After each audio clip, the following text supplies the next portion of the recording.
दिल्ली में विधानसभा चुनाव हो रहे हैं और एक बार कांग्रेस पार्टी फिर दिल्ली की राजनीति में बड़ी दस्तक देने की तैयारी में है। राहुल गांधी ने एक वहां पर अपना प्रचार प्रसार किया, रैली की, और उन्होंने वहां पर प्रधानमंत्री को घेरने की कोशिश करी। उत्तर प्रदेश सरकार में मंत्री हैं जेपीएस राठौर सर। राहुल गांधी ने वहां पर एक रैली करी और उन्होंने ये कहा कि केजरीवाल और प्रधानमंत्री नरेंद्र मोदी ये दोनों ही जो है वो दलित और ओबीसी विरोधी हैं। सर, इसको आप किस तरीके से देखते हैं?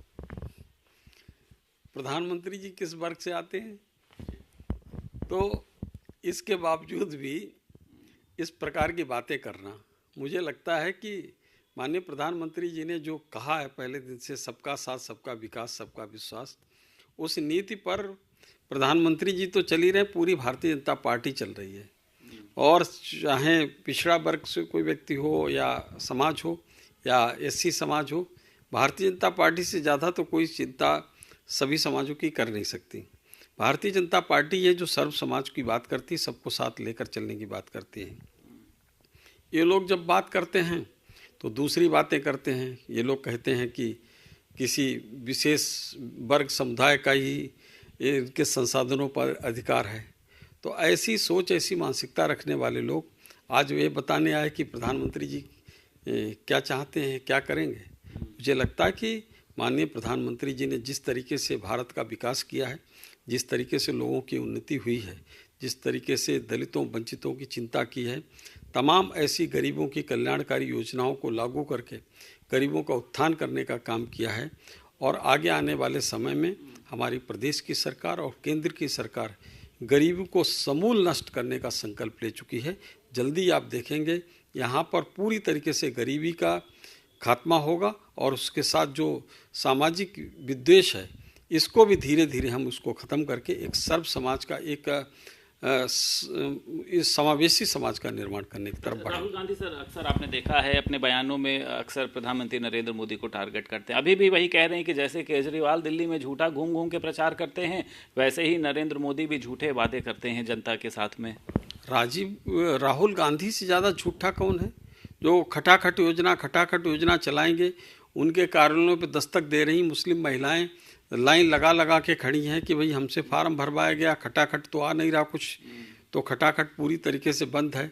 तो वो पहले खटाखट योजना को लागू करें, कम से कम जहां उनकी सरकारें वहीं पर चलाएं, तो ये लगेगा कि राहुल गांधी जो बोलते हैं वो सच बोलते हैं। जातीय जनगणना कह रहे हैं कि हम कराएंगे, सामाजिक न्याय की राहुल गांधी बात करते हैं, अन्य जगहों पर भी सर इनकी सरकार है। देखिए, ऐसा है कि ये केवल और केवल समाज को, लोगों को बांटकर और राजनीति उस पर करना चाहते हैं। मुझको लगता है कि अगर ये जातीय जनगणना की बात करते हैं तो करा लें, उसके बाद ये उसमें खुद ही ना उलझ जाएं। तो कहिएगा कि किस तरह से इसने समाज को बांटकर इन लोगों ने समाज को भी नुकसान पहुंचाया और अपनी पार्टी को भी नुकसान पहुंचाया। दिल्ली में सर आप टक्कर किसी से देखते हैं? मायावती भी वहां पर आज स्टार प्रचारक के रूप में अपनी पार्टी के लिए, वो उनका नाम है, आम आदमी पार्टी भी है, कांग्रेस भी है। तो आप तीनों में से किसी पार्टी से अपनी फाइट देखते हैं? आपको लगता है इस बार बदलाव होगा, भाजपा आएगी सर वहां पे? देखिए, ऐसा है कि बदलाव होकर भाजपा दिल्ली में बम्पर वोट के साथ, बम्पर मेजॉरिटी के साथ दिल्ली में सरकार बनाने जा रही है। पूरी तरीके से पूरी पार्टी और कार्यकर्ता उसमें लगे हुए हैं। जिस तरीके से पिछले समय में केजरीवाल की सरकार ने वहाँ पर जनता की जो बेसिक नीड्स थी, आप देखिए कि बजबजाती नालियाँ और गलियाँ, और किस तरीके से दिल्ली को बर्बाद करने का काम केजरीवाल की सरकार ने किया है। तो पहले था कि बेमिसाल 5 साल, इस बाद बर्बाद और बेहाल केजरीवाल, जिस तरीके से उन्होंने दिल्ली को किया है, मुझको लगता है कि जनता तैयार बैठी कि अब आ जाओ इस बार।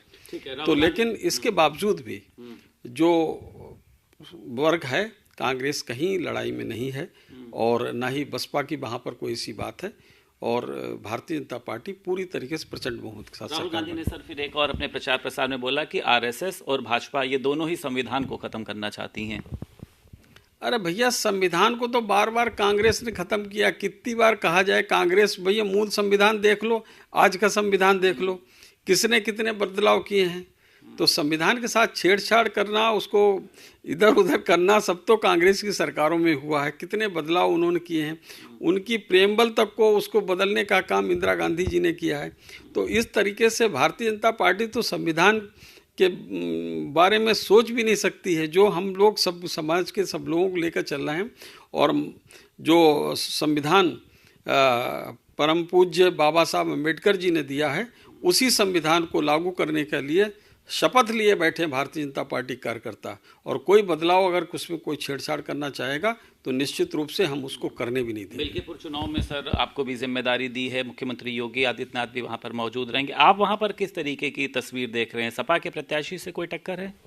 मिल्कीपुर की सिल्की तस्वीर दिखाई पड़ रही है और बहुत अच्छा वहाँ पर काम चल रहा है। मुझे लगता है कि मिल्कीपुर में भारतीय जनता पार्टी बहुत बड़े अंतर के साथ, प्रचंड बहुमत के साथ यहाँ पर हम सीट जीतेंगे और एक इतिहास रचने का काम करें। अच्छा, चर्चा लगातार ये चल रही है, बाबा गोरखनाथ हैं, वहाँ से एक नए प्रत्याशी के रूप में सुरेंद्र रावत का नाम से निकल कर आ रहा है, तो भाजपा क्या सुरेंद्र रावत को प्रत्याशी बनाने जा रही है सर? अब ये इस बारे में क्या कहना है। अभी सुरेंद्र रावत तो अधिकारी हैं, एक कोई अधिकारी को चुनाव थोड़ी लड़ा सकते हैं। अभी अधिकारी के रूप में वो प्रत्याशी नहीं बनाए जाएंगे सर? मतलब ये लगातार चर्चा चल रही है कि एक गैर पार्टी से जुड़े हुए, तो तब पहले तो वो अभी तो अधिकारी के रूप में वो काम कर रहे हैं ना, तो वो ऐसी परिस्थिति में पहले अधिकारी से तो उनका त्यागपत्र स्वीकार हो जाए तब तो विचार किया जाएगा। वैसे तो भाजपा सर हमेशा कार्यकर्ता को ही आगे बढ़ाती है, तो भारतीय जनता पार्टी किसी न किसी कार्यकर्ता को ही लड़ाएंगे, हम कार्यकर्ता को ही लड़ाएंगे। एक आखिरी सवाल है सर, कुंभ का आयोजन चल रहा है, लेकिन वहाँ पर सर जो मुलायम सिंह यादव की एक प्रतिमा लगाई है, उसको लेकर वहाँ पे अखाड़े या तमाम लोग सर उसको विरोध कर रहे हैं कि यहाँ पर इनकी प्रतिमा की क्या जरूरत थी सर? किसने लगाई है वहाँ पर? वहाँ की जो सामाजिक चेतना के लोग हैं समाजवादी पार्टी के, उन्होंने मुलायम सिंह यादव की वहाँ पर प्रतिमा लगाई है, जिसको लेकर विरोध हो रहा है। अब ये उसके बारे में कोई मुझे जानकारी नहीं है, लेकिन ये तो सब चीज़ें चलती रहती हैं कि कोई अपना मन का कोई व्यक्ति का लगाना चाहता तो लगाएगा भी, लेकिन ये मुझे वहाँ के बारे में कोई ऐसी जानकारी नहीं कि किसने किसकी प्रतिमा लगाई है, कौन उसका विरोध कर रहा है, मुझे इसकी कोई भी जानकारी नहीं है। और लेकिन सभी समाज हैं, देश है, अलग अलग विचारधारा के लोग हैं, विचारों के लोग हैं, किसी को किसी की प्रतिमा पसंद आती, किसी की है, तो सब चलता रहेगा। तो सपा कह रही है कि 2013 का कुंभ जो है वो इस कुंभ से अच्छा हुआ था। आपने देखा था किस तरीके से मॉरिशस के राष्ट्रपति बिना नहाए वहां से चले गए थे गंगे पानी की वजह से।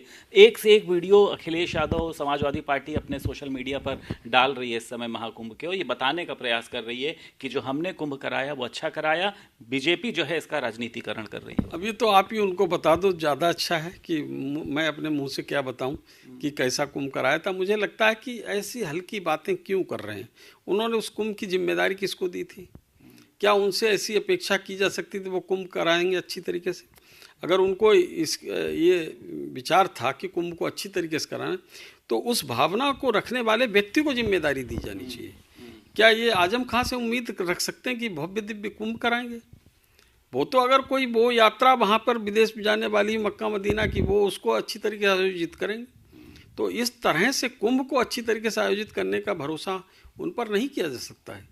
तो इसलिए अगर उनको इस तरीके से कुंभ को अच्छी तरीके से आयोजित कराना था तो खुद जैसे माननीय मुख्यमंत्री जी ने अपने हाथ में सब चीज़ें ले रखी, खुद संभालते उस व्यवस्था को और उसके बाद कहते कि अच्छा कुंभ आयोजित करेंगे, लेकिन उनकी भावना ही नहीं रही। उत्तर प्रदेश सरकार में मंत्री जेपीएस राठौर हमारे साथ मौजूद थे। लखनऊ से वीडियो जर्नलिस्ट पंकज निगम के साथ संदीप खेर, भारत समाचार।